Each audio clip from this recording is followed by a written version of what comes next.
Welcome to the settlement. I'm Fen, and this is the Dark Bestiary, Chapter 6, The Manhunter. Before we get into this, housekeeping, as always, likes, comments, subscribes, they're all appreciated. If you like what I do and you want to help keep paying for the various things that crop up in Kingdom Death, best way to do that via Patreon or Ko-fi. It's all appreciated. We also have memberships and things like that on the channel. But if you can't afford it, I understand. There's people I can't afford to support either. Just your viewing is appreciated. Secondly, this is probably the only video I'm going to record and release in August. The reason for that is I have the remastered wave arriving, so the Pariah, Red Witches and all that kind of stuff.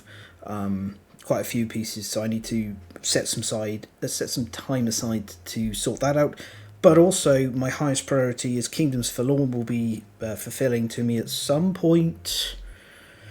End of this month, next month, so I need to have everything squared away and ahead to do that. And on top of that, not only do I have Nemesis Retaliation, which I want to do a written review on because Aliens is like a movie I really love, and I'd like to see how well Nemesis Retaliation captures that feeling within the setting that they've gone for. I don't know if it's going to be as good as a Legendary Encounter Alien, which is amazing, or Aliens Just Another Day in the Marine Corps, I think it's called. They're both fantastic.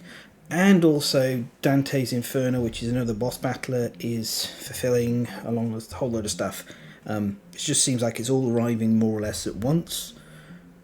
It is what it is, and I have to prioritise things. So I'm going to give you a Dark Bestiary for this month. If we have releases in the store at the end of the month for the simulator, I'll try and review them. If I'm familiar with them already, I should be able to do that more quickly because I can refer back to my old notes and old review. We'll see. And then it might be the same in September and October. It's just a wild time and there's a lot to do to cover. And I'm even having to right now wrap up the current cycle I'm playing through on Aeon Trespass, so I can get all the notes done on that. So it's just, there's a lot. But anyway, that's it. That's housekeeping. For the rest of this now, we're going to talk about the Manhunter, which is a Node 1 Nemesis designed to fill the role of the Butcher, or originally designed to sit alongside the Butcher. We'll get into that when we look at the way that it's introduced. This was also a Nemesis monster we know a lot about.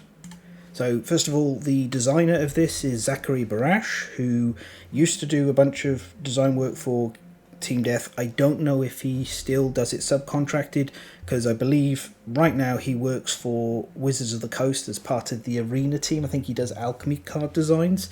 But we know he designed this because on a Twist Gaming stream he talked about it, and to paraphrase, he said that the Manhunter was made in a week while listening to the Undertaker theme on repeat, the Undertaker from wrestling. And that definitely shows. But also, we know a lot about this, the place that the Manhunter comes from. Unlike the Butcher, who is, we know they're a survivor who's just lost it, the Manhunter is different. And the Manhunter is from the Holy Lands, which was confirmed in a Twist Gaming interview with Adam.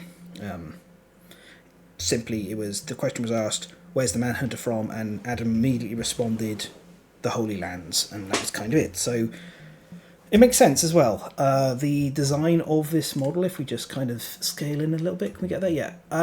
This look, we see this kind of, I almost call it like a boiled human.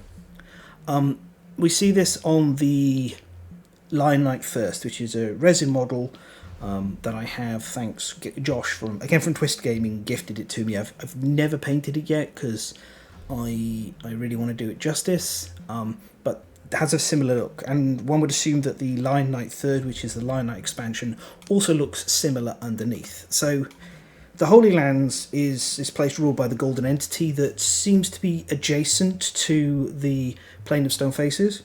It was originally going to be the setting of Kingdom Death Labyrinth, which was the initial dungeon crawler concept for Kingdom Death, but Monster took over, became the thing it is, the huge, massive breakout success it is, and redefined dungeon crawlers and created boss battlers, so that's kind of on the pause. But the Holy Lands is this pretty grim place. It's ruled by the Golden Entity. Speculatively, I think maybe the Golden Entity calls itself the Golden Entity in order to be more important than the Silver City, which was part of the civilization that kind of thrived in the Plane of Stone Faces before the Watcher event, or whatever it specifically was, that's remolded this land into this place with all these faces. The Holy Lands is a grim place where a lot of, not quite eugenics, but like genetic modifications, kind of aimed breeding sort of comes together, and it has a lot of themes of like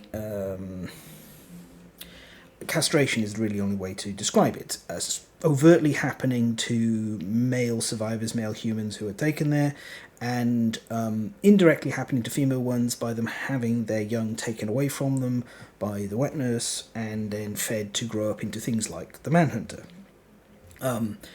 Just about every one of the soldiers in the Golden Entity's army seems to be like this. They're bigger. Well, they're meant to be bigger. Manhunter's looking a little small compared to the upscale stuff, but I'm sure if we got a redone Manhunter, it would be a bit bigger.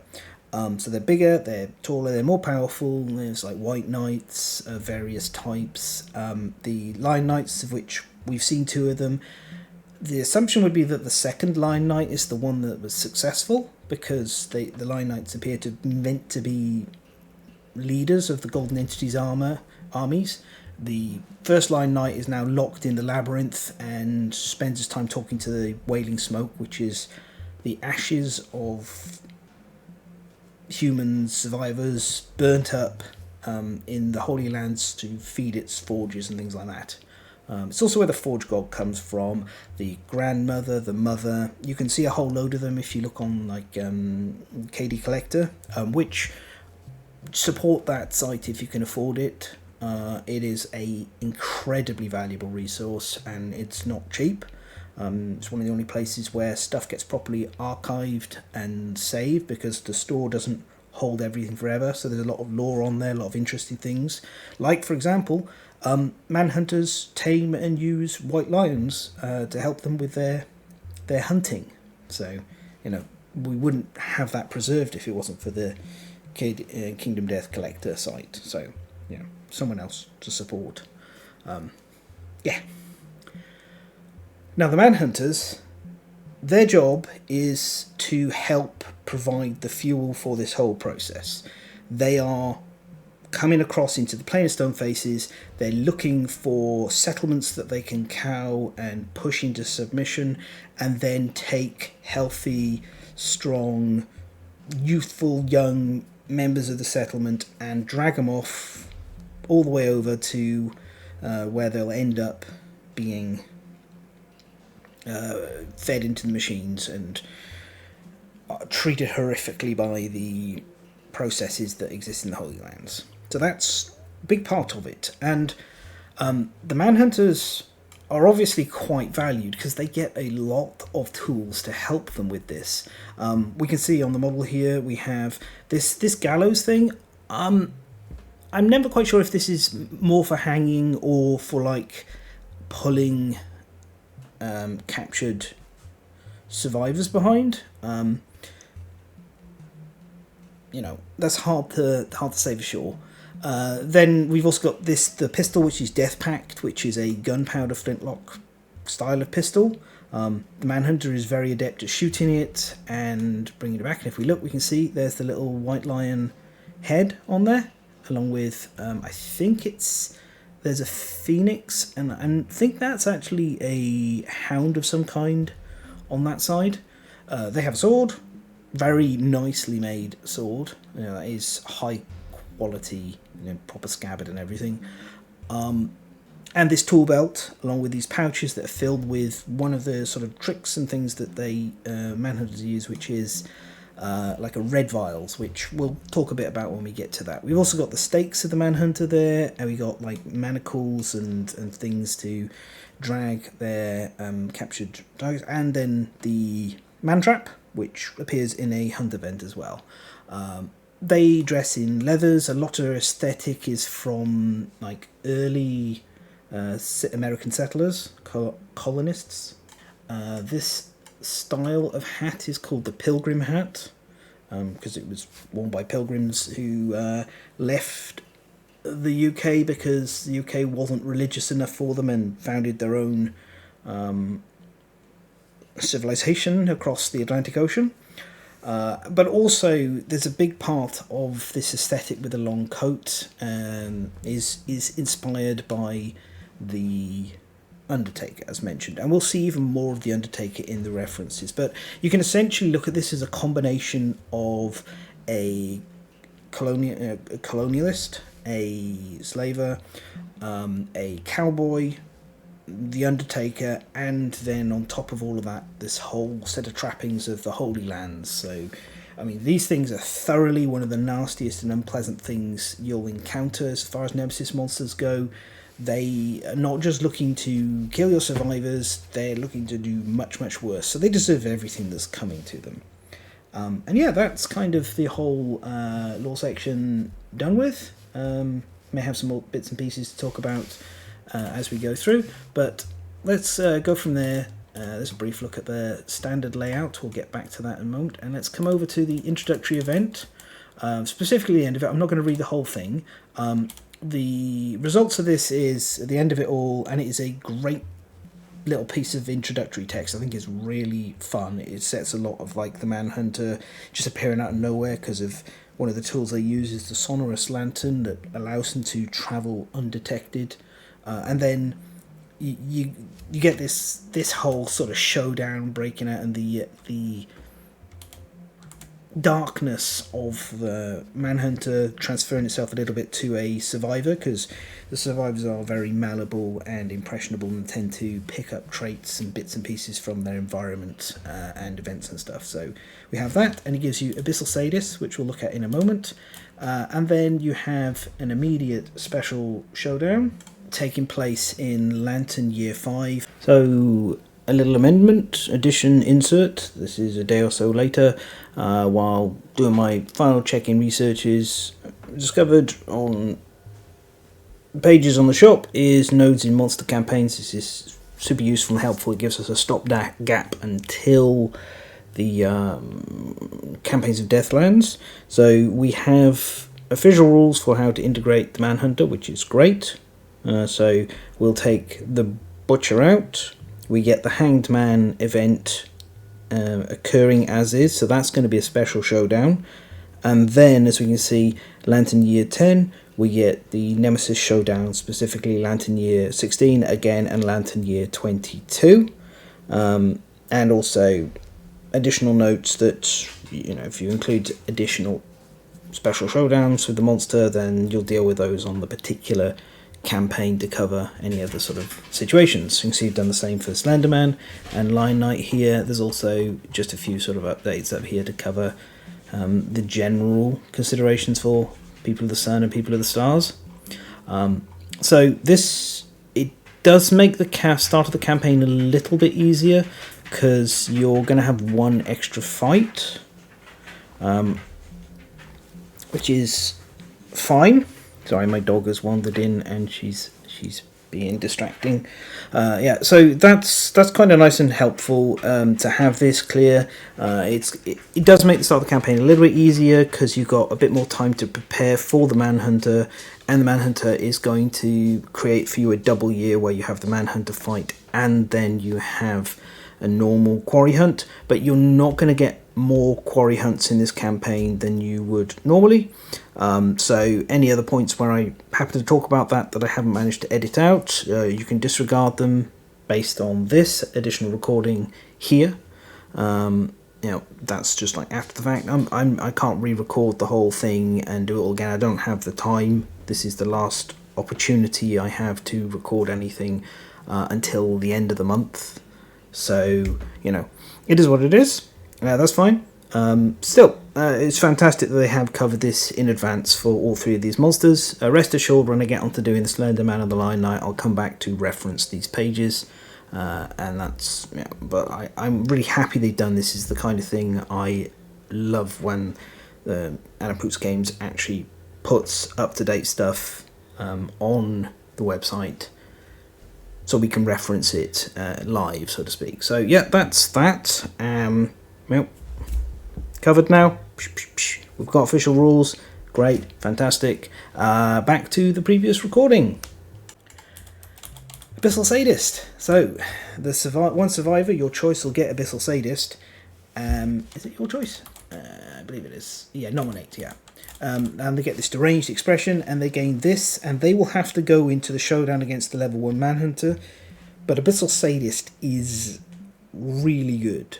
This is kind of near like secret fighting art power. First time you wound the monster each attack, you gain 1 survival and 1 insanity. So obviously a bit of insanity protection is nice.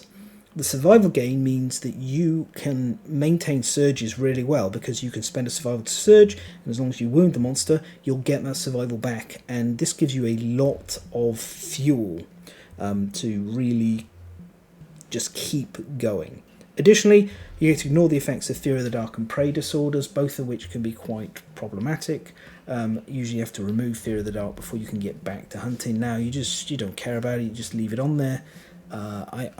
This is really good. This is so good that you will see people who put it on sculpture onto the sculpture, so everyone in the settlement can have access to it. I mean, we haven't even considered the power of interactions with when you have 0 survival, gain a benefit, or rawhide armor, which of course just is also refunding your survival. It's very strong. The only real question mark in regards to it is what happens when with Ark survivors. Currently they can't really get Abyssal Sadist without having to roll against tables that might wipe them out. Maybe we'll see a knowledge version of this as well for Ark survivors. Again, that's what we're waiting for. The seeing campaigns of death, so who knows. Either way, really, really good. And obviously a lot of benefits if you play exactly as written, with replacing the Butcher with the Manhunter. Here is the Showdown page. So we can take a little look through. We can see Instinct is Impatience. So if it triggers Instinct, it's going to fire around into the air, making a deafening boom, and deal monster level brain damage to all survivors and end the monster's turn. This is somewhat similar to Menace from the Butcher, but a bit more, well, far more threatening. Then we got the standard blind spot, 2 spaces in its rear, 4 levels as mentioned. This one goes to 4. That's pretty cool and interesting. Most of the time 4 is reserved for like legendaries and stuff. Each of the levels, as you can see, we could get more higher movement, higher toughness, more speed, more damage. It's all pretty standard. The big things to note in the difference here, beyond the statuses, is the changes in movement and toughness between the Manhunter and the Butcher. The Butcher isn't too fast. The Manhunter is faster, and that can make it harder to dash cancel. You will still almost certainly be trying to dash cancel, but you will generally be doing it against its stride into Tombstone combo, which we'll talk about in a moment. Toughness at 8, that's lower than the Butcher, but the Manhunter has a bunch of locations that still push it up to 10 against level 1, plus 2, and it takes 11 wounds.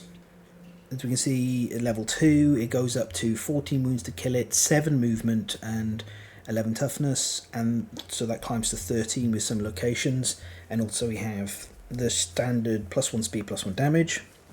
A level 3, which is kind of more difficulty-wise a level 2.5. And now it's got 16 AI cards, so that's 17 wounds. It picks up Indomitable as per standard, so making knockdowns less effective. 8 movement, stays at 11 toughness, which is a big benefit. That's why I say it feels more like a level 2.5, because generally between level 2 and 3 you will have improved your offensive capabilities, and the Manhunter's durability only changes a bit with gritty armament, not a massive amount. And then when you get to level 4, we've got 18 AI cards, so that's 19 wounds, 9 movement, 13 toughness, climbing to 15 with some cards, plus 2 speed, plus 2 damage, and plus 2 accuracy. So level 4 does feel quite a challenge. It's, I think, easier than the Butcher, but only because of how Invincible can just totally hose you at times.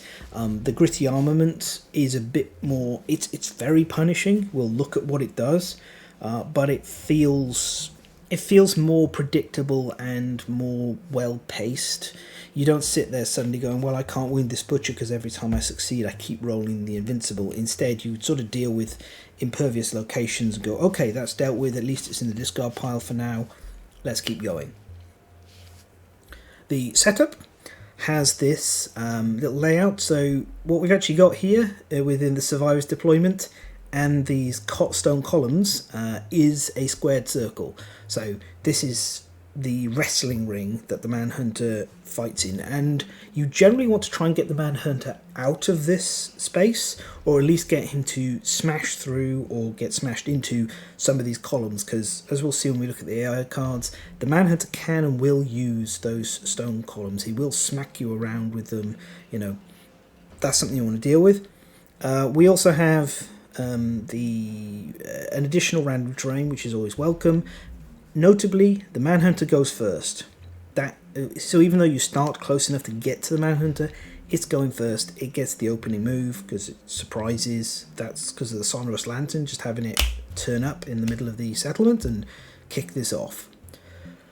Rewards, very standard, 1 hunt XP, 1 weapon proficiency level, and various rewards, which we'll go through. Defeat as lottery, which I'll talk about in a moment. It is quite an unpleasant sort of experience to be under, but it does create a very interesting house rule. Anyway, rewards, you get the Settlement Watch innovation on top of the innovation deck. We'll look at that in a moment. And by a moment, I mean separately at the end of the video or during the end section, because just to show you, this has bugged out for me, so I can't archive it, I can't send it to inventory, I can't rotate it. There is that somewhere jammed inside that is the Crimson Candy, so I'm going to have to do that from reading my own copy, and hopefully remember to put a version on the screen, because at least we can see that, but Crimson Candy's vanished entirely, so, you know, these things happen. I can't really reset the entire room, because then I'd have to spend all the time setting everything out again. Anyway, we also get these rewards based on levels. Reverberating Lantern rare gear, and 90% of the time we get the tough fighting art, very good fighting art. Then we gain the Hunter's Heart rare gear against level 2, and 90% chance of getting the Abyssal Sadist fighting art. Level 3 triggers Tools of War, level 4 gives the Death Pact, and a fighting art of your choice. Again, I'm not sure what the updates will be in respect to Ark survivors, but this is really good for non-Ark survivors. And then finally, if you've innovated Saga and you defeat a level 3 plus Manhunter, you get to roll the dice and remove disorders of choice, gain Quixotic, Chaotic, disorder, and plus 1 permanent strength. So this is all great stuff. This really does boost you up, but of course you do miss out a little bit on the Butcher providing the Mask Maker location, so you don't have the legendaries to hunt, you don't have the masks unless you happen to get them from the Mask Maker on hunts and similar. Okay, let's go to the other events. So this is Lottery. So Lottery gets added, if we just go back here to the next Lantern year. The Manhunter is pleased with how easy it is to cull your settlement. It returns to claim to survive for an unknown purpose. The settlement gathers to draw lots. You draw lots and then decide to rebel or obey. Draw lots, roll 1d10 on a 1 to 2. Give me your greatest hero. The Manhunter takes the survivor with a secret fighting art, otherwise survivor with the highest hunt XP. Give me your smartest, nominate the survivor with the highest weapon proficiency, or if we have collective toil, then it will be use the give me a slave result instead. Then 5 to 6, give me your mightiest, nominate a survivor with the highest strength. If you accept darkness, it will go for give me your smartest instead. 7, 8, give me your child, a survivor with the lowest hunt XP, and 9 plus, give me a slave. The settlement nominates a survivor of their choice. And you can actually see as well, the sections in bold are the Manhunter talking. This is one of those monsters, rare monsters, that actually communicates in a language that these survivors can understand. Clearly, Manhunters know how to speak the language of survivors learn from Watchers, or from the Sun, or even the Tyrant. Then your choice is to rebel, which, you know, absolutely give this guy what for. He is trash. Or you can obey, and then you'll have a lottery another 2 years from now. You don't get the benefits of the cannibalized death principle.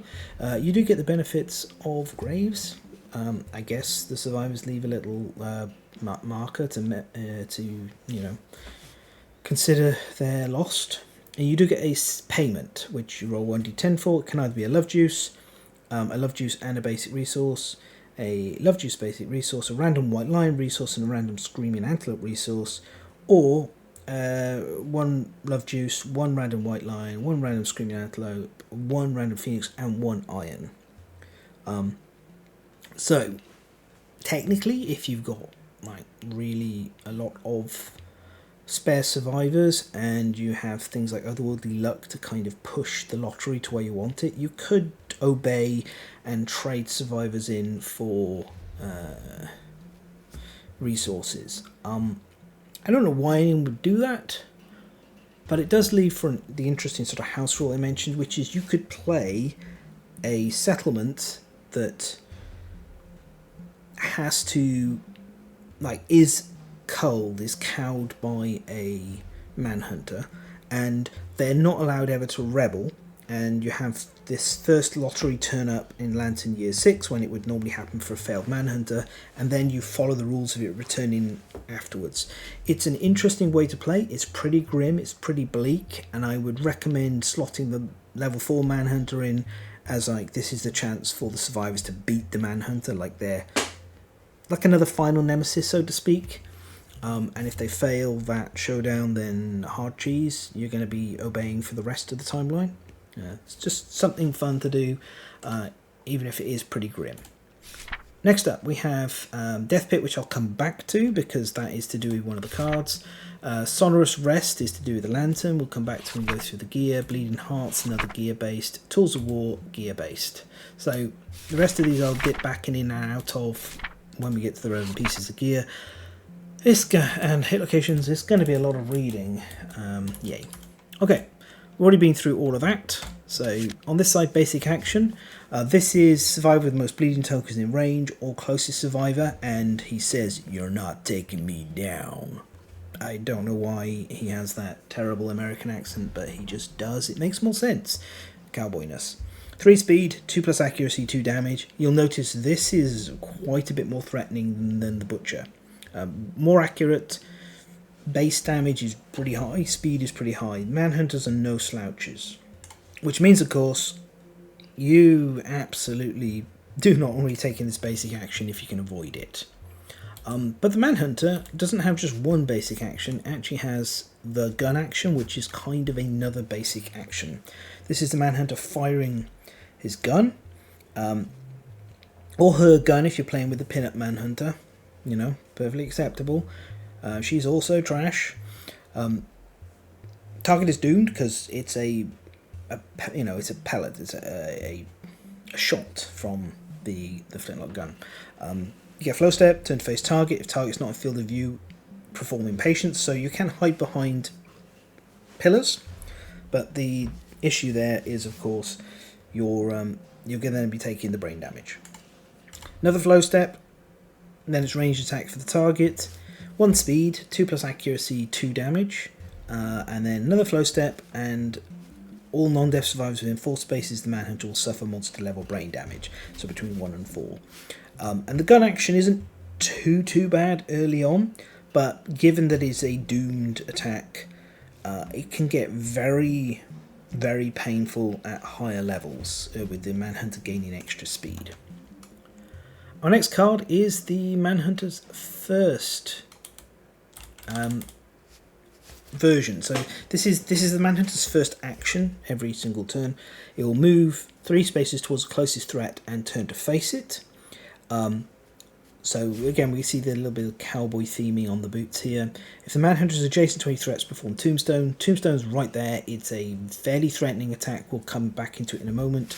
But the real scary thing is eventually the Manhunter switches to a full stride, which is its full movement. So the 3-point movement, fairly easy to navigate around and avoid. The full stride, a lot harder with the Manhunter's movement. And that's level 2 onwards.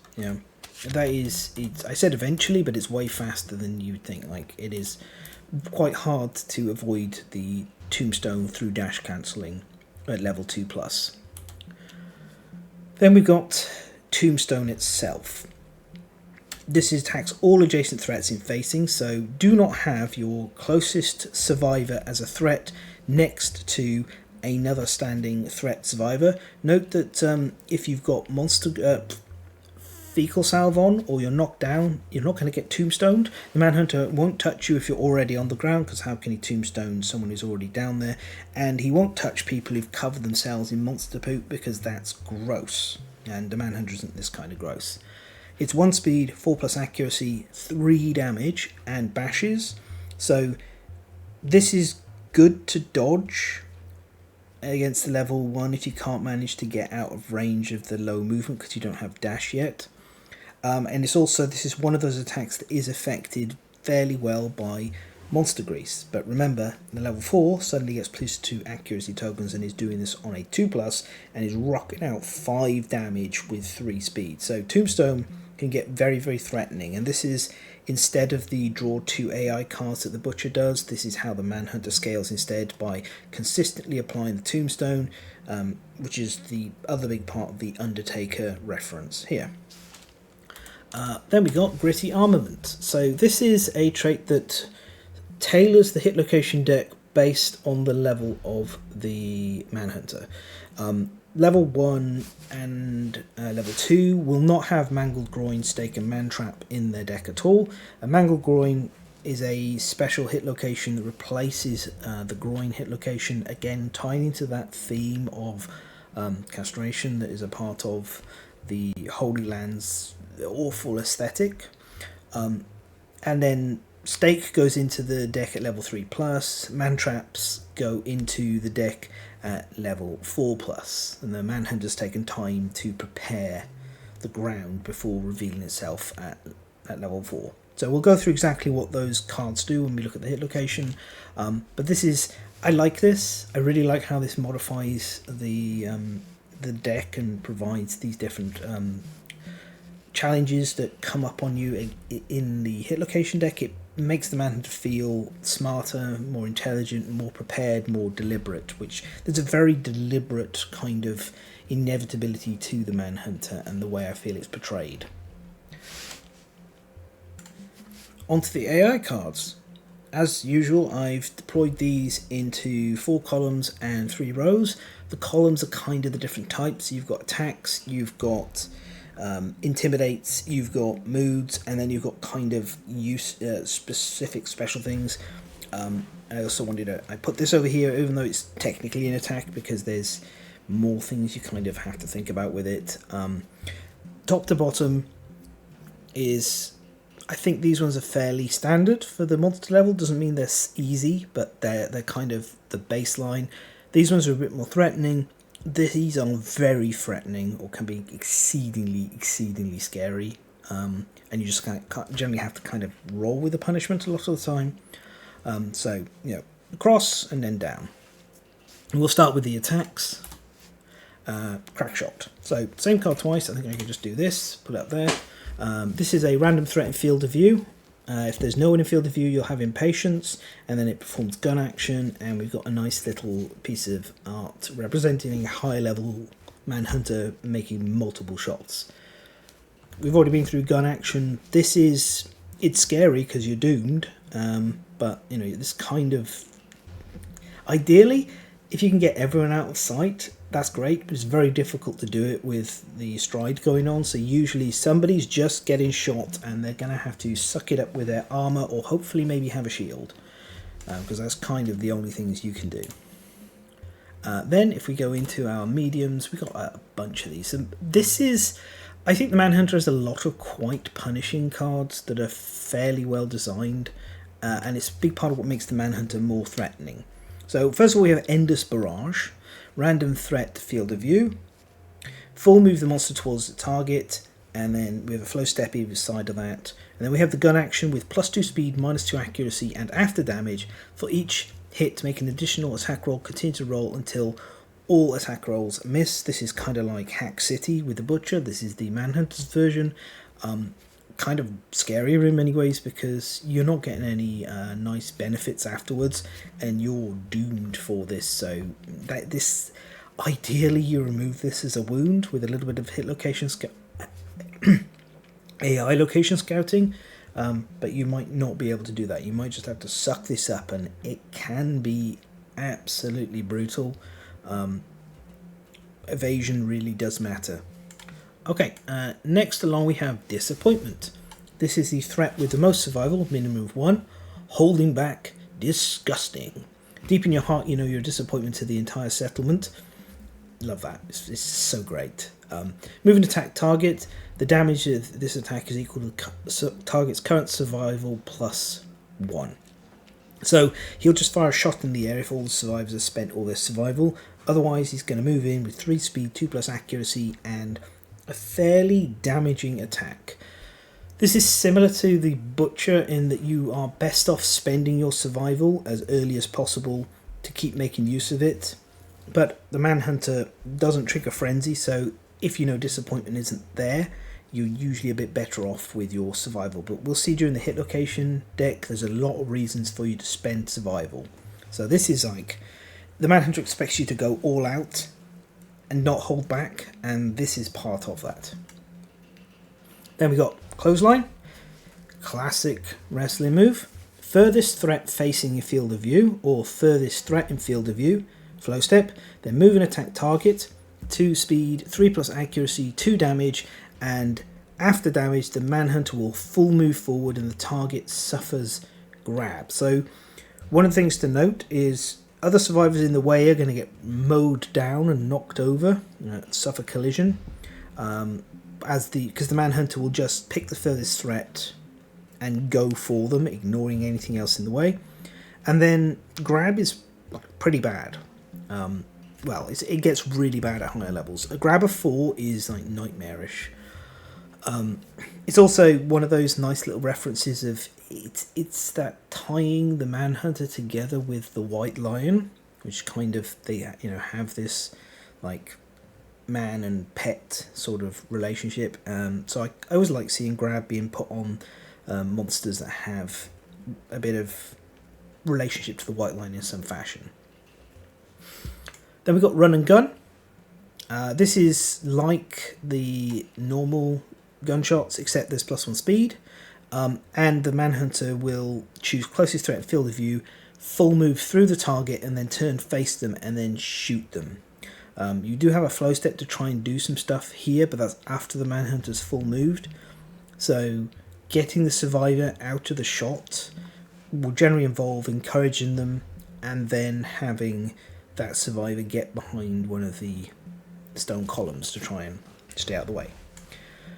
Piercing Blow, furthest threat not in field of view, or furthest threat. So this is how the Manhunter deals with you if you're trying to hide behind pillars to reduce guns. He just starts shooting the pillars down. So after the flow step, it will archive all terrain blocking line of sight to the target, and this gun action will have +2 damage. I generally prefer higher damage over higher speed, but if you don't have a shield, this is really bad because you're doomed. So you've got a lot less options to try and avoid this kind of stuff happening. Gun action is a beast. There is a benefit to the Manhunter destroying the pillars though. which we'll get to. It softens one of its most threatening advanced cards, so it's not all bad. Pistol Whip, closest surviving field of view, flow step, move and attack target, 1 speed, 2+ accuracy, 1 damage, always to the head.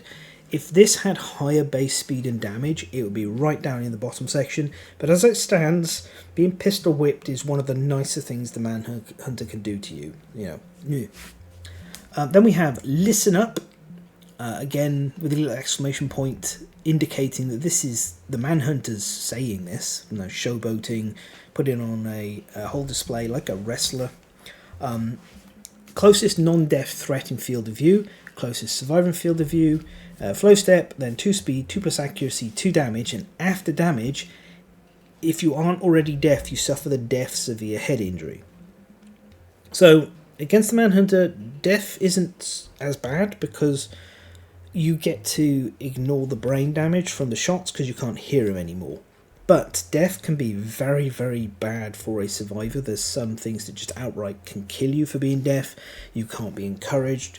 There's a lot of issues. But that brings me to the reason why I adopted, wherever possible, the strategy of having a B team that fights Nemesis monsters. Specifically, it's a fighting the Manhunter, because you can slot deaf survivors into the picture, and also because they're getting extra Hunt XP via the special Showdown results. It works a lot better and flows a lot better, and it feels less cheesy if you're working on a whole spare subset of survivors and their weapon proficiencies via the Nemesis fights. So I will have a group of deaf survivors, if I can at all manage it, to go against the Manhunter. It's easier to do that in the People of the Dreamkeeper because you have Fist Pump to work for encouraging survivors to their feet instead of this. So instead of to fist pump survivors to their feet instead of encouraging them because they can't hear because they're deaf. We got there. Then we got Running Charge, another wrestling move. Furthest threat in field of view, move twice and attack target. So very, very difficult to avoid this. And again, because it's like furthest threat, if there's anyone in the way, they're just going to get run over. 2 speed, 2+ accuracy, 2 damage, and bash. Obviously bash can be negated with leather armor, and if you're not deaf, encourages can get you back up and into it. So it isn't too bad, but it's very, very, very hard to avoid this, and because it's furthest threat in field of view, it quite often goes at like your less well armored survivors.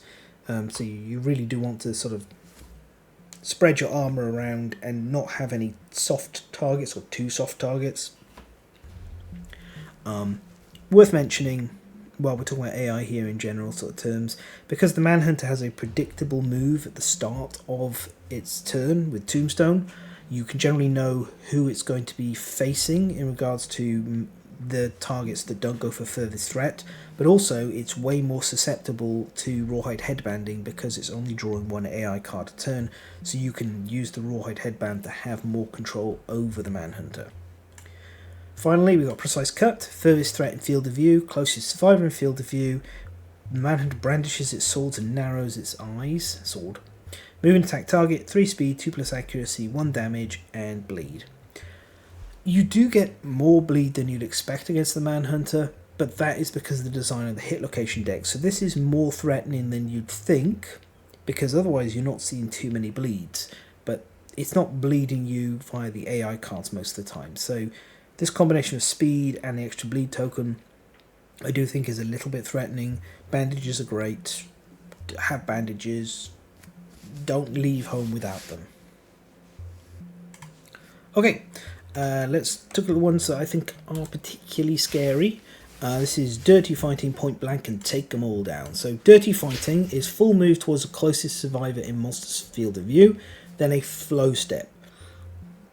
You want to dash out of this if at all you can, because it will archive all destructible terrain in the slam zone, and the slam zone is a zone that spreads out 3 in all directions, including diagonals, from the Manhunter, and then 1 at a time you attack all survivors in the slam zone with +1 speed for each terrain tile archived by this card.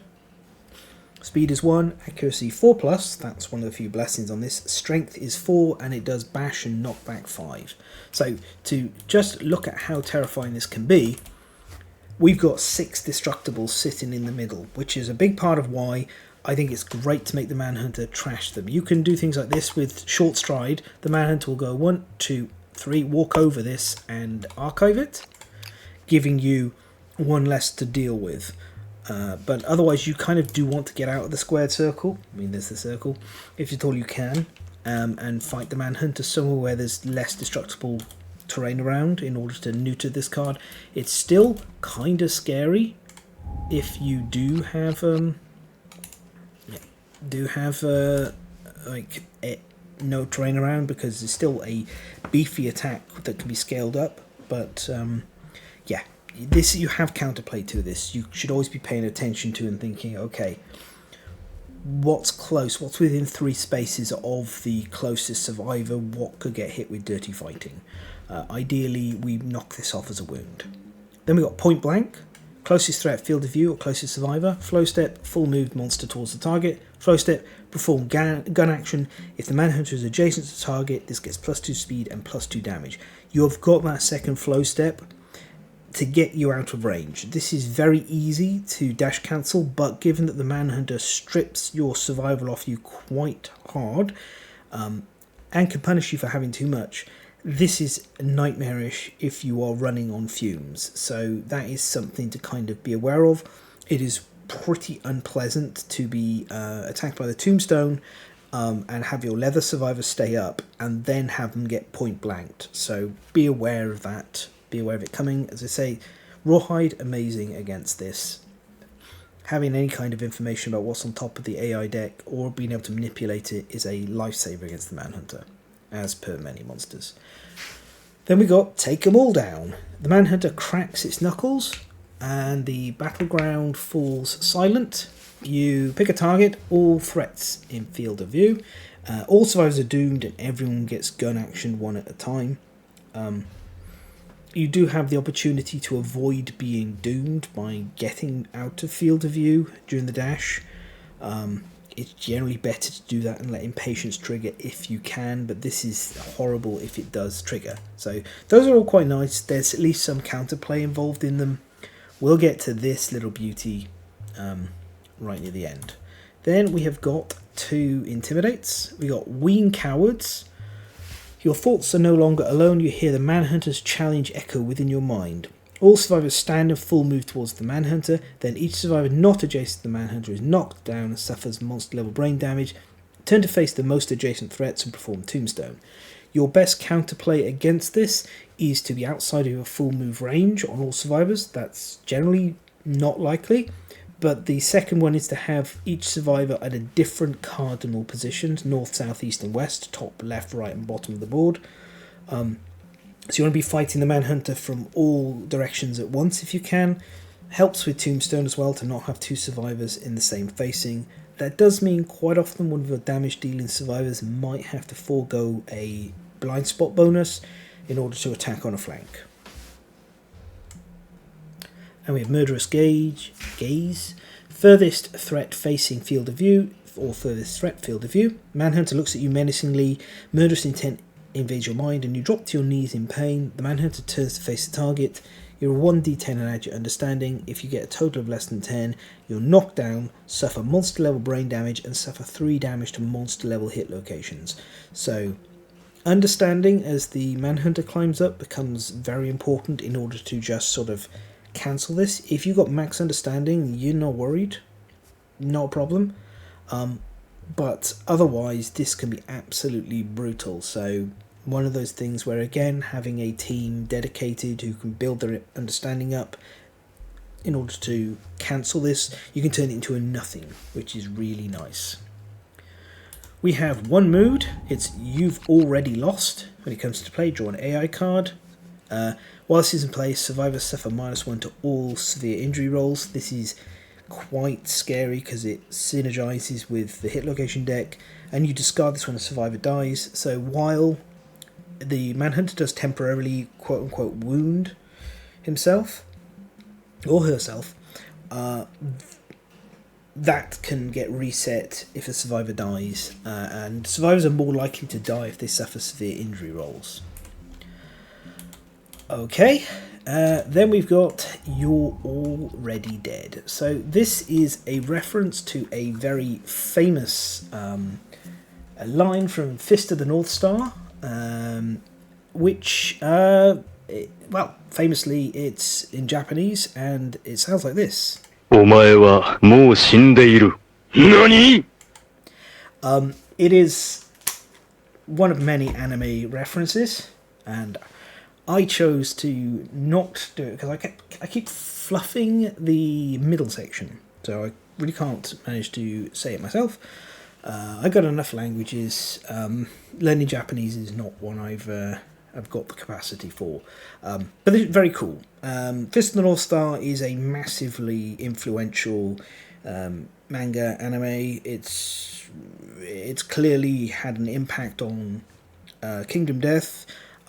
It also, the first season of JoJo's Bizarre Adventure, which also has a fair influence on Kingdom Death along with Berserk, was inspired in many ways by Fist of the North Star. The art style is very clearly there. So, pretty cool. Fun that it's in English. And again, like You've Already Lost, these are cards that they feel like the Manhunters saying it aloud, which brings more character to the Manhunter as opposed to the kind of screaming menace that the Butcher is. So, if none of the survivors have bleeding tokens, we don't perform this card and instead perform basic action. So, as I was saying before, clear off bleeding. You absolutely need and want to clear off bleeding. And just as a reminder, if we look at this card could be in the picture at level 3. So, clearing bleed is incredibly useful until you know that this is out of the picture or not part of the deck. Once you've finished your first lap of the Monsters AI deck, it's always worth taking a moment to look through and see, okay, what specific things can we counterplay against before they get shuffled and drawn on the next lap. And this is one that you can counterplay and just have a gun action instead, which is why it's in the middle column, your middle row. So, the survivor with the most bleeding tokens removes all bleeding tokens and then suffers that many severe injuries, and if 2 or more survivors are tied for most bleeding tokens, they all suffer this effect. Brutal, but you can beat it.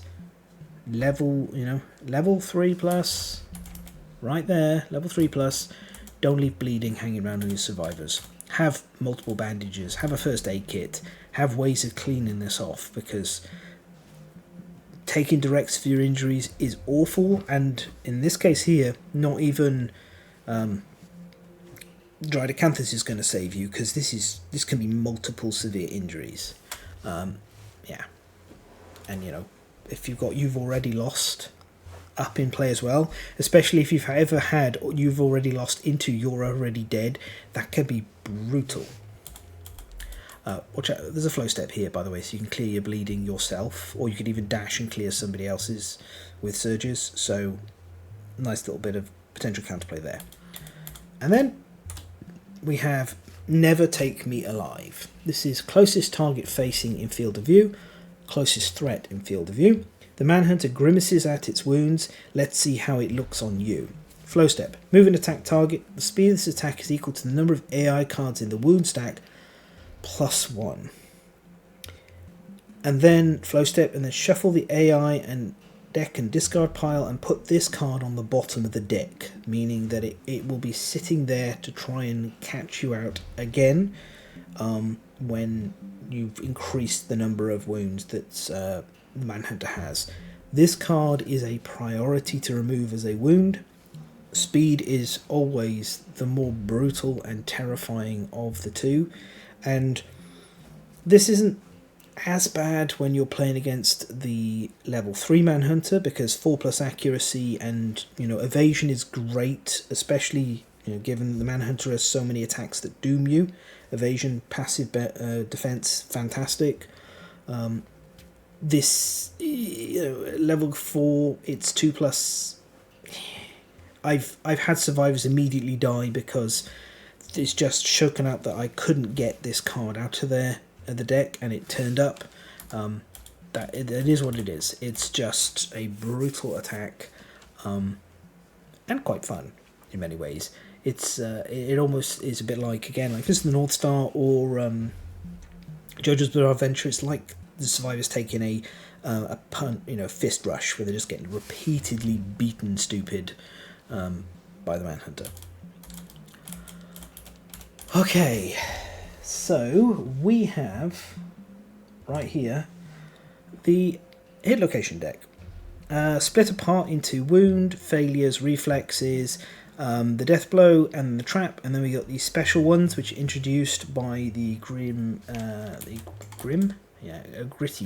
armament. Let's pop that there now. The Manhunter's hit location deck as a whole, first of all, as you can see just from a glance, he's very vulnerable to critical wounds. And critical wounds are incredibly useful because they provide you with resources, these vials, which we'll take a look at in the back end of all of this, along with the gear cards and the innovations. But also, it's a way of avoiding these really nasty wound reactions, and reflex reactions, where it's just dealing you direct severe injuries. So that's a way of getting around it. But it's worth noting that the Manhunter doesn't always... critically wounded Manhunter isn't automatically always a good thing. Sometimes stuff like this, the gritty boot, can mess you up. But on the whole, it is worth risking that, playing luck if you can. Luck's fantastic against any monster that can be critically wounded, and the Manhunter is no exception, but he is a little bit more punishing than normal. It's an interesting trade-off. So, on our wounds, we have the gritty belt, the gritty groin, the knotted back, and the grimacing jaw. These are all nice on the wound result, and they have great stuff on the crits. So the wound here on the gritty belt gives you a red vial, which we'll look at in a moment, but that's very useful during the showdown. On a crit you get the crimson vial, which is not a typo. The crimson vial is a separate strange resource. The gritty groin, when you wound it, you will gain the priority target and the red vial strange resource, so you know where the tombstone is coming. You can play around that accordingly, maybe. A critical wound gives you the archives this card and replaces it with a mangled groin, which goes on top of the hit location deck. We'll take a look at that over here. Knotted back. This is one of those ones with a +2 toughness to wound the location. So, yeah, that pushes the Manhunter a bit closer to the Butcher's toughness. Wound here. This is amazing. Knock the wind out of the Manhunter, cancel the next reaction in the attack, because a lot of the reactions can result in some very punishing severe injuries. It is amazing to have this. Then on critical wound we get a red vial. Grimacing jaw. On the wound it's power right in the kisser, and you get to cancel the next reaction in the attack again. If you critically wound, this is, you strip 2 accuracy off the Manhunter, but it gets +1 damage tokens. So this is a mixed blessing. If you stacked into evasion, and you really should against the Manhunter, then this isn't too bad, but it does mean when the Manhunter connects, it's going to hurt a bit more. Shields, though, shields are great. Then we've got the middle line. It's just the gun arm here, +2 toughness to wound the location, and if you wound, the Manhunter will full move onto the space currently occupied, causing collision with you. This is something the Manhunter likes to do, walk over survivors and step on them. Critical wound breaks the Manhunter's trigger finger, and you get a persistent injury of ruined pistol hand, -2 accuracy in performing the gun action. Amazing. Bring an axe master if you can, if you have one. Just wounding this is incredible. Even though the Manhunter doesn't have a lot of persistent injuries, this one makes a real deal difference because we're dealing with a gun action that dooms. So amazing. Then the nasty ones, these are all somewhat similar in that they deal severe injuries. Battle Scarred Arms will, if you're adjacent, you have to spend monster level survival, and if you don't, you suffer a severe arm injury with +2 to the result. That means death isn't really on the cards, but it's still, you could lose an arm, or and you would likely get some bleeding tokens. It could be worse for sure. but it's still, you don't re-roll on severe injuries if you can avoid it. Tough's a nice thing to have though on your attacking survivors. Hardened torso, same again, except it shifts to the body injury. A critical wound has the Manhunter cough up blood. You can spend a strength token if you have it. The attacker gains a strength token. You may spend 4 survival to treasure this moment forever and gain +1 permanent strength instead. Given this Manhunter sometimes punishes survival, that might be something you think about. Definitely you want to hit that if you're near the end of the showdown, you still have the survival. You just judge it. These are often quite hard to do because they have a big survival expense, but if you can afford that, it's worth doing because permanent upgrades are fantastic. And then with the calloused elbow. So, Manhunter here, if hit with a whip, you gain +3 strength to wound dislocation, which is appropriate, given that whips have a history of being used to strike slaves, for example. It's kind of nice to turn it back on such a despicable piece of trash as this guy. On the wound, though, if you're adjacent, you have to spend monster level survival. If you don't, you suffer a severe injury with +3 to result head injury. That does still leave death potentially on the cards. The critical wound hits the Manhunter in the funny bone. You get to draw another hit location attempt to wound it as normal. Nice crit, but not as good as some of the others. You'll notice with all of these is if you're adjacent, you suffer the penalty. So if you've got reach weapons, if you've got range weapons, you can avoid the wounds on these, which is like great to do. Unfortunately, whips for some reason mostly don't have extra range, which is a shame, but some of them do. So regardless, reach weapons, they're as good as they ever are.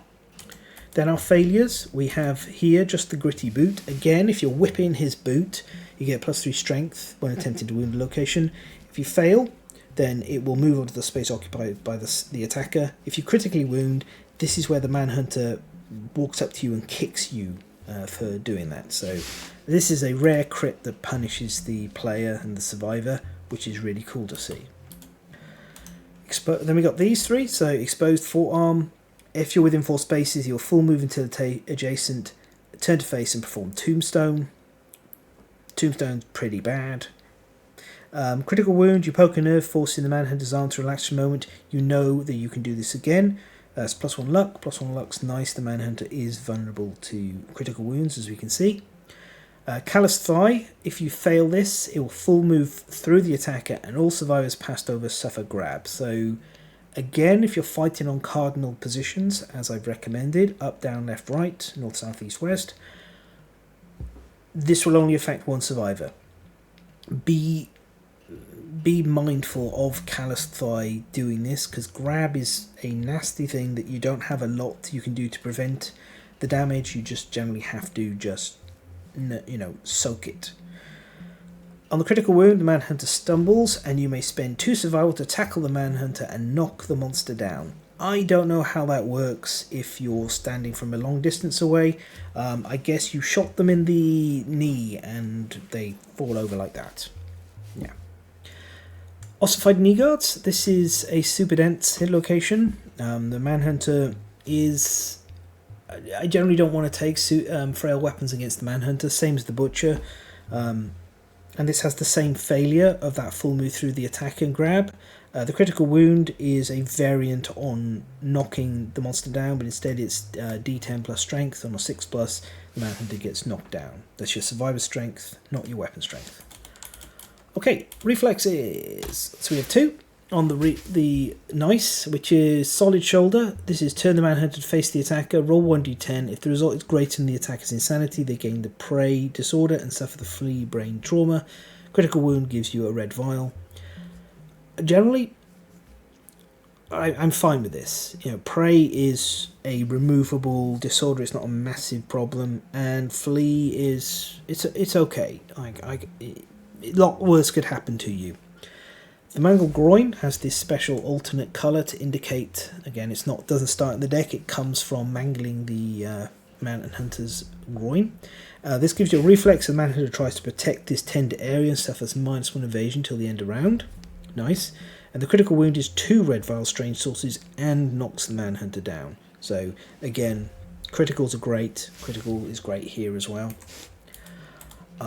Corded neck and offhand. So corded neck, if the attacker is within 4 spaces, full move until adjacent and perform tombstone. Again, if we're able to be at a distance, that's fantastic. Critical wound is a tender spot. It can be hurt. You get +3 survival and +3 insanity. That's always good. Offhand is another whip +3 strength location. Reflex will have the Manhunter step onto your survivor, and the critical wound will cancel all reactions until the end of round, which means it's time to get surging, get smacking, and really give the Manhunter what for. Go all out. Then we've got these 3 reflexes. The first one is the Hunter's Hat. This is impervious. If you don't crit, it will full move adjacent and then knee you between your legs and do a severe injury with +1 to the result. If you crit, you get to claim the Manhunter's Hat for yourself and gain a leather and archive this card. You've knocked his hat off. We'll have a look at the hat in a moment. It's an interesting piece of kit and quite nice to get. I'm pretty happy to do that. You know, you may have to replace a piece of gear if you don't have room for it. But that's usually fine. Then we got the rippling abs, super dense, so second super dense location. Reflex, this will be the legs one, if you're adjacent, monster level survival or legs injury. On the critical wound, a skull falls out from a pouch, which, you know, always happy to get more resources where possible. And then the gritty visage, reflex full move towards the attacker, then if adjacent, the survivor suffers a severe injury with +1 to the result. Again, we don't want severe injuries, we don't like them, they deal bleed tokens, but kind of hard to be out of distance, and this is a first strike, so you sort of have to deal with it immediately, meaning that even if you attacked at range, suddenly the Manhunter's adjacent to you for all of those other cards that require the Manhunter to be adjacent and punish you for attacking. The critical wound gives you 3 survival, and if you have the prey disorder, which you might have gained from other things, you lose it, and the monster suffers an additional wound. So, if you can bring prey survivors into this, worth it. But prey has its own issues. Deathblow! -2. -2 toughness to wound dislocation.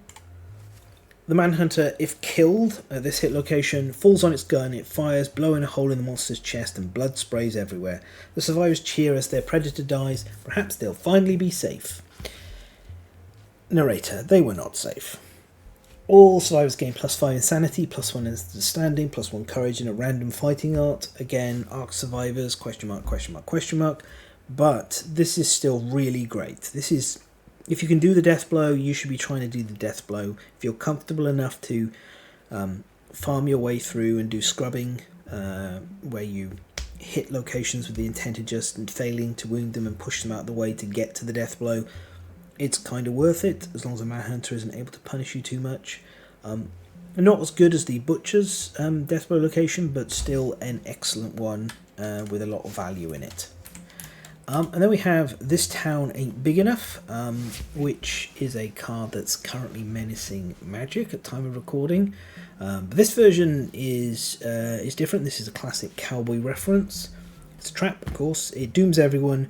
All survivors within 2 spaces of the Manhunter suffer knockback 3 directly away from the monster. Remember, this might cause you to collide with pillars, so hold that in mind as you choose your positioning. Generally, try not to have a pillar 3 directly behind you unless you really want to smash into that pillar and destroy it. Then we perform gun action targeting the attacker. So you're doomed, and then you're doomed.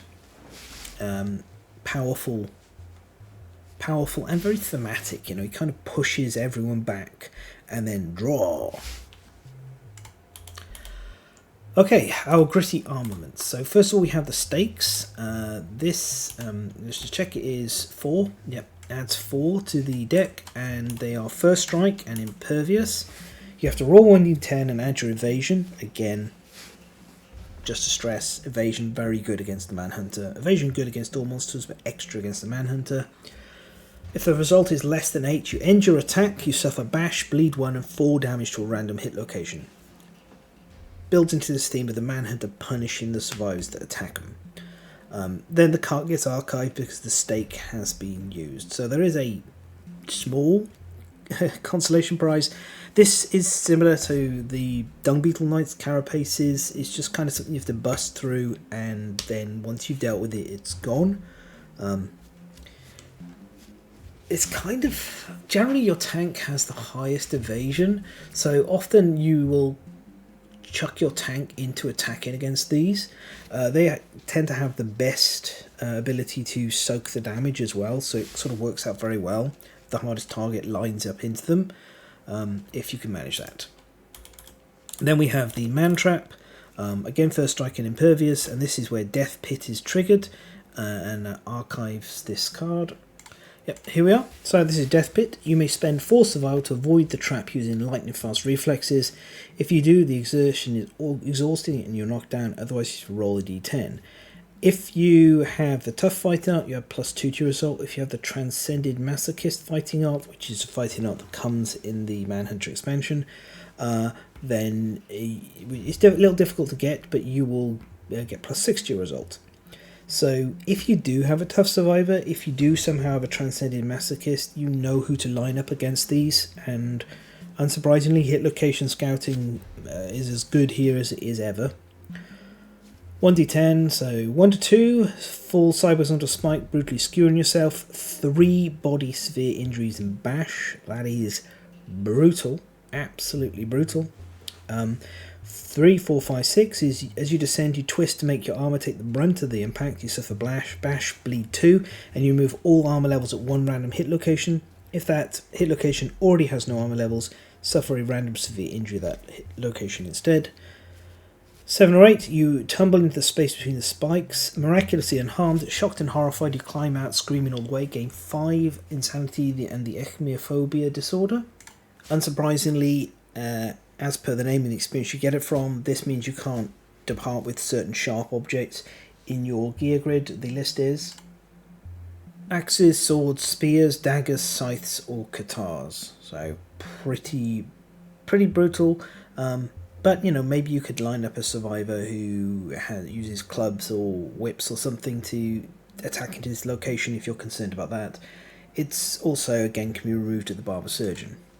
And then at 9 or 10, you land on a spike mouth first. It ruptures the back of your throat and your teeth send off sparks as you bite down hard, noisily grinding to a halt before it severs your head. Determinedly, you climb out of the pit with a shattered jaw, severe head injury, and you gain the Eternal Will Secret Fighting Art, which is right here. It is +1 accuracy and +1 strength for each permanent injury you have. You may always depart, even when retired. Really cool. Like, I genuinely love this Secret Fighting Art. I think it is so unique and sweet. At a baseline, because you've got the shattered jaw, you're getting +1 accuracy and +1 strength, and the fact you can keep going out when retired can be really beneficial. Okay, so strange resources. Crimson Vial, note iron. You may consume and archive this to remove all bleeding tokens and any severe injury of your choice. Amazing.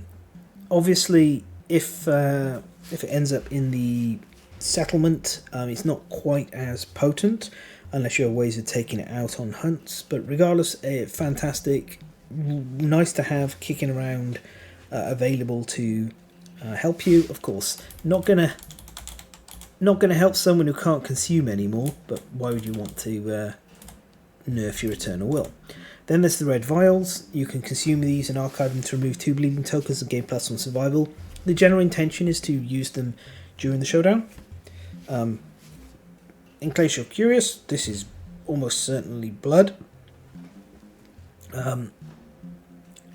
Back in the settlement, you tend to just use them for like generic resources or strange resources.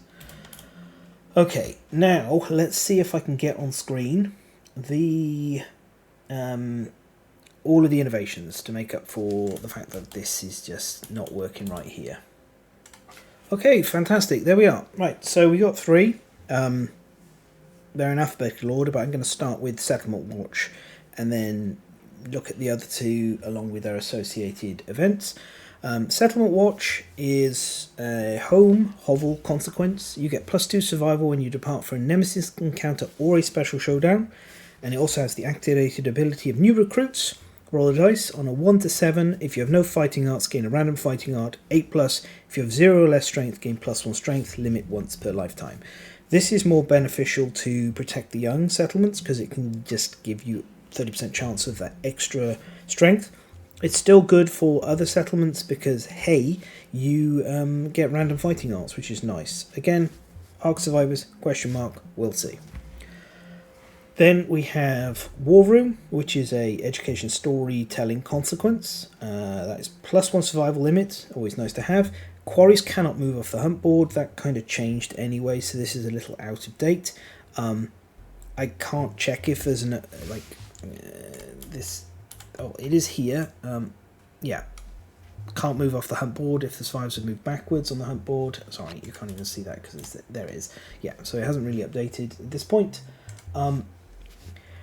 So that's not really so relevant anymore, but you get this: the hunt team makes a plan and the group may re-roll one hunt event table result, a D100. This lantern year, they must re-roll before performing the event, which is not bad. And I'm going to do the Crimson Candy unlock in a moment, but let's just look at the innovation because this is awkward and messy. It is a science, so you're only going to gain it through specific things. At the start of each showdown, each survivor gains monster level survival. You can also take the Crimson Cannibalism, the candy. Roll 1d10. On a 1, you get the shakes, -1 permanent accuracy. 2 to 6, you gain sugar, crash, and skip the next hunt. On 7 plus, it will heal intracranial hemorrhage and gaping chest wound. Intracranial hemorrhage, you're not quite so concerned about because you have other ways of healing that, but healing gaping chest wound can be quite nice. The main benefit of this, though, is of course that start of the showdown, gaining the extra survival based on monster level. That's pretty nice. However, Crimson Candy is not cheap to get. Let's see if this disappears. It does. Fantastic. Okay, so let's actually look at how you get it. It's via this item, the Bleeding Heart. In fact, let's do the items, and we can look at it in a moment. So, beat the level 1 Manhunter, we get Reverberating Lantern. Item tool Lantern, up, green, right, blue affinities. They're not bad. Nice to have them. It's unique, so only 1 per settlement. At the start of any hunt turn, before an event is revealed, you may activate Sonorous Rest, limit once per hunt.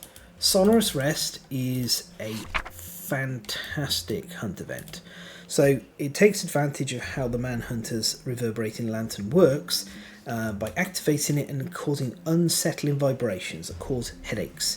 But it drowns out all sound within its small area, and the group can pause safely while the lantern remains active. So this is how the Manhunter safely moves across the landscape. They're kind of not really detectable at all. If you rest, you plug your ears and do your best to relax, sleep, and let your body restore itself. That's +2 survival and an additional 1 survival for each green affinity you have in your gear grid. If you tune, sleep is for the weak. You stare into the darkness and become one with the reverberations. You gain +3 insanity and an additional sanity for each blue affinity you have. The main trick with Sonorous Rest is to pop it after Overwhelming Darkness because it can replenish survival for survivors who may have lost it all through the Overwhelming Darkness events. But if you're not worried about Overwhelming Darkness, this is just some nice extra survival or insanity. I pretty much take the Reverberating Lantern on every hunt if I have it available. It is a fantastic support piece of kit, and it's got the lantern keyword.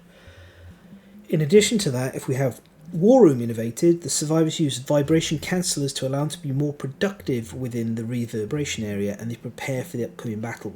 This means you can either repair damage suffered during the hunt phase or remove a token gain during the hunt phase. Ideally, that means we pop this just before facing the monster, but going into hunt events with no survival is not something you want to risk. So if you've got 0 survivors, use it as soon as possible before you do any more basic hunt events or hunt events of any kind. Just get that survival back on. You don't want 0 survival during the hunt phase. The second lock is based on storytelling. If the settlement has innovated storytelling, they put on a play with shadow puppets and we roll 1d10. 1 to 2, the player is terrible, nothing happens. 3 to 6, the survivors are amused and relax a little, gain +1 survival. 7 to 8, the player is nothing more than a joke, but the silent smiles and unheard laughter warm their hearts. Each survivor gains +1 courage or +1 understanding. Nice. And then a 9+, with reverberations drowning all the sound, the group shares a wondrous moment, inspiring them for the upcoming battle. Each survivor gains a random fighting art. Again, Ark Survivors, ? The level 2 gives us the Hunter's Heart. So this is a really interesting item, especially from a lore standpoint. So it is a consumable metal heavy, it's unique, and if you die, the heart crawls back to the settlement and you roll a d10 on a 7+, 40%, it regrows you. During the settlement phase, you may archive this to trigger the bleeding heart. There's a little bit of friction involved in this. You may want to keep this. It's a safety net, but ideally survivors don't die. The big thing is you don't want to archive this if you're playing with the green armour, because it is required for crafting the green gloves. As you can see, Hunter's Heart right there. You're not going to get another one of these. It's unique and it's from one level of the Manhunter, the level 2, so that is something you need to be aware of. So alright, let's get over to Bleeding Heart though. So if you do choose to archive it, as you can see, the heart is opened up. We get a sort of pop out kind of, it's popped out of the Manhunter's chest, and we're looking at the heart inside this. This is once per campaign, and the player with the biggest sweet tooth nominates the survivor to inspect the heart. So the survivor clutches a strange metal heart. Its cold face emits a regular vibration, twitching each time its corded veins secrete a sparkling crimson liquid. This has a heaviness about its object beyond its mere weight. Something about it is indescribably old and sad. That's a fun little piece of world building that we've never really quite had answered. Who knows? Who knows what these hearts, whether they're actually made by the Forge God or whoever from the Holy Lands, or if they're found from something else. Fascinated, they cannot help themselves as they begin to obsessively dismantle the metal heart, systematically removing its plating. As they slide apart its shell, they gasp. A human heart, just like theirs, beats weakly within. Its swollen arteries are connected to the metal spouts on the device's interior walls. The horrific contraption ignites the survivor's imagination, smashing the seal on their darkest thoughts. They have a confectioner's crisis and gain the Crimson Candy innovation. Right, so you select one of the results. You can have medical compulsion. Overwhelming curiosity, you carefully dismantle and reassemble the device, learn its intricacies. As it snaps together, it squirts, shooting concentrated fluid directly into your eyes. Rubbing them clean, your eyesight is improved. Gain +1 permanent accuracy and understanding. There is a small amount of fluid left. Heal all permanent injuries for up to 2 survivors. Very rare to get access to that kind of stuff. That's pretty strong. Transcendent Awe. The Manhunter's inhuman upgrades excite you. You connect the device's cores to your own chest, brushing the heart surface. You feel every sensation. The small hairs on your neck quiver in anticipation. With a deep breath, you rip your weak heart free of the device and consume it. The pain and anguish are exquisite. You gain +3 permanent strength in the Transcended Masochist fighting art. Something you might do for a damage-dealing survivor near the end of a campaign where the heart has no other real use for you, and you're happy to shuffle it off. Or, if you have cooking, you can have the raucous tradition. If you have the cooking innovation, you distill the Manhunter's blood into hooch. The settlement will now commemorate the end of each lantern year with a round of potent crimson candy beverages, resulting in headaches, vomiting, good cheer, and bad singing. Gain +1 permanent luck, and increase the settlement's survival limit by 2. Very strong as well. And the nice thing is, if you do want to do this, you can wait till you've got cooking coming up. So, generally, I think if you're not playing with green armour, it's best to trade this in. You are under control of when you trade it in as well, so you can pick which one of these results you're most interested in and get the largest benefit from it. Next up, we have the tool belt. That comes from the event Tools of War. The eldest player nominates a victorious survivor to be the veteran and search the corpse. We get a little panda bear type thing going on down here. The veteran notices something heavily strapped to the Manhunter and recovers a large multi-pocketed belt. We gain the tool belt rare gear. We'll take a look at it in a moment. It's a very interesting and powerful piece of gear. The veteran spreads the tool belt out on the floor, as pictured here. Amid the various vicious implements, a small toy seems out of place. Its crude appearance and signs of wear lend it a certain charm. The veteran reflects, looking past the toy at their own experiences, and draws strength from their sadness. They gain a +1 permanent strength and the Seasoned Hunter fighting art. There's another fighting art that comes in the Manhunters expansion. The veteran leaves the battlefield with a nostalgic chill, filling them with a soothing haze of wonder. They grimly understand the meaning of war and gain the war room innovation. So we looked at that before. It's the one that's wedged here on the table that I can't pick up. And understand the meaning of war is another roll on the table. 1 to 2, the settlement decides to put their small trinkets, trophies and mementos on display inside the war room. As everyone is distracted, fussily arranging their personal treasures, a survivor with sticky fingers pockets 2 of the Manhunter's relics, a clay mixture and a small bag of unidentifiable powder. The powder is likely gunpowder. The best treasure is the one that no one else knows about. You have to nominate survivor. They gain the Hoarder Disorder and a random fighting art. On a 3, 4, 5, during the first war room meeting, a survivor suggests the monster might be from an organised society. They're right. Its tools seem somehow standardised, as if they're all crafted together in a large batch.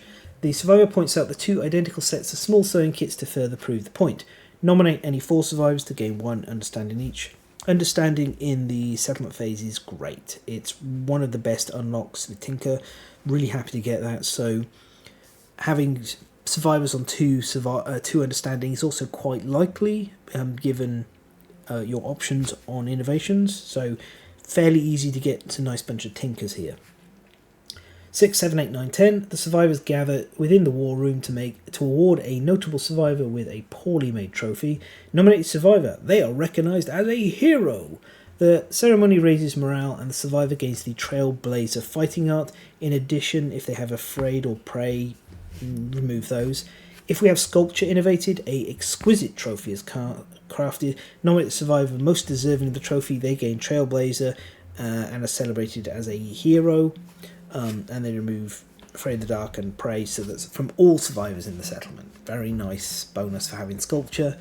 Let's grab these fighting arts and just have a quick look at them. Trailblazer and Seasoned Hunter. Okay, here we are. So we also got Transcended Masochist. This picture depicts Breccia from the White Gigalion scenario. Whenever you get a bleeding token, gain +1 survival and +1 insanity, and you can ignore Achymophobia and Apathetic. Very good fighting art to have overall. Pretty happy, especially Apathetic. Apathetic is a pain. Usually you have to remove it before a survivor can start hunting again. Then we got Trailblazer. The hunting party may start the hunt phase 1 space closer to the monster. Yes, please. Love it. At the start of Showdown, all survivors gain +1 survival and up to +1 insanity. Nice bonus to have as well. This is the kind of thing you like to have on 1 survivor in the hunt party if you can. And then we have Seasoned Hunter. Whenever a random hunt event result is 11, 22, 33, so on, the doubles, the event reveal against +1 understanding, +1 courage. I value understanding and courage on the hunt phase a little bit less than in the settlement and showdown, because the unlocks tend to be a little bit less powerful, but on the whole it's always good to get more points. It's the kind of thing you don't mind having kicking around, although you will replace it. It's no value to a max understanding courage survivor, of course, and there's better things. This is just kind of a help speed up your progression element, and as it doesn't speed up weapon proficiency, it's okay to replace it. Nice to have, probably the first one to go if you get to 4 fighting arts. Right, then we have the Manhunter's hat, which you get from the critical wound. It is a item, rawhide leather, unique accessory, so despite it being a head slot with 2 armor points, you can wear it in addition to other armor. If you have it has an up, left, red affinity and a down blue affinity. If you have the down blue affinity connected plus another red affinity, you get to ignore the first severe head injury you suffer each showdown because the hat takes it instead, which is a nice little bonus. Interestingly, this has rawhide and leather. There was some sort of rumours about originally this was intended to be a set item, so you could wear it to complete rawhide armour or complete leather armour, or armors with those keywords. That hasn't been updated, and we've seen a little bit of updates to the expansions, so it seems like maybe that's not the case anymore. Who knows, maybe it changes in Campaigns of Death. I think it would have been cool to have that happen, but we'll see. Regardless, it's okay. Like, head, it's nice to have more armor points on the head, especially against monsters with Headhunter, and I really wouldn't be upset about this. It used to be very, very good to wear it against the Butcher, because you'd have the Butcher and the Manhunter in the same timeline with the older rules. You still could, have it happen this time. That allows you, the Butcher bites the hat for the first bite result, which is pretty nice. So it's a decent item. It's often quite hard to squeeze it into gear grids as you get further in the campaign, though. Like everything, 9 slots is not a lot. And then Death Pact. This is an item metal fragile. This comes from the level 4 Manhunter, so you won't have it for a long time. You'll get it in Lantern Year 22, hopefully. It's got an up-facing red and a up-facing blue and a right-facing red. It is unique. At the start of your act, you gain +1 survival, so it is a continuous supply of survival because it brings you comfort.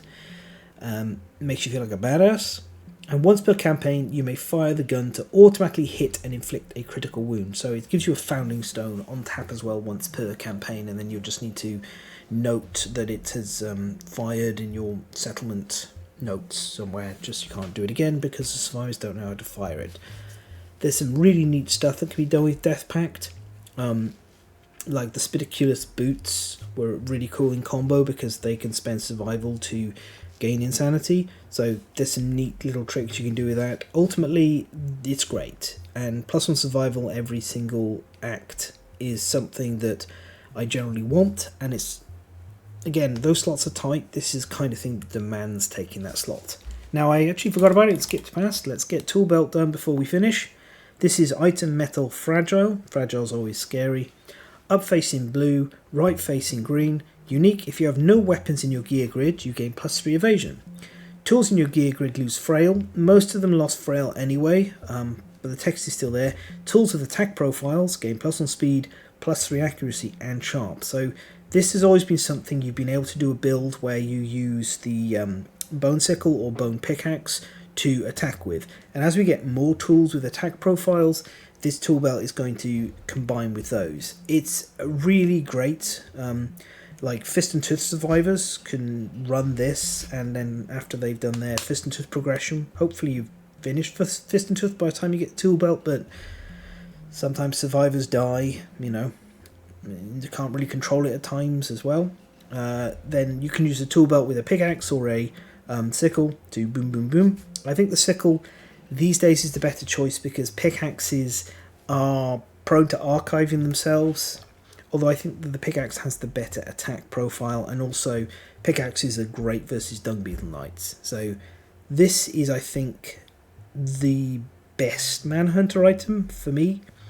It's the one that unlocks a new build. You can get like masses of evasion stacked up on a survivor and just really function incredibly well. It's a classic, and it's interesting. And it's something that will always be interesting and make us think. Every time a new tool that you can attack with comes out, like, can we do something with that? What's it like in combination with the tool belt? So yeah, that is everything in the Manhunter. I really like this. I think it's a great Nemesis monster. And to sort of wrap things up, the big things to consider with the Manhunter is try and get out of its wrestling ring early on, or get some of the pillars archived, in order to reduce the threat of dirty fighting. But also, it's nice to have some of them available as cover for gunshots, and if the Manhunter isn't walking all over them, or knocking people back into them, that's very beneficial. Try to fight the Manhunter with reach and range, and try to also do it in cardinal positions. You have fairly good control over who the Manhunter is going to tombstone at the start of each of its turns. You'll know that target pretty well, closest threat. So there is a bit of control. As always, AI control is fantastic. Hit location control is fantastic. Manhunter is also quite susceptible to critical wounds. Because of the gun dooming, it is generally better to stack as much evasion as you can on your survivors, and also consider having shields in order to provide you with that, especially your tank, but others, if you know there's a gun attack coming, being able to pull a shield up or have deflect tokens, which are even better because they sit around until they're knocked off, can provide a lot of benefits. Ultimately, I think the Manhunter is comparable to the Butcher in power level. It does feel quite a similar difficulty, but it's attacking you in a different way, with more precision, more accuracy, and harder to avoid. Plus, those punishments for attacking.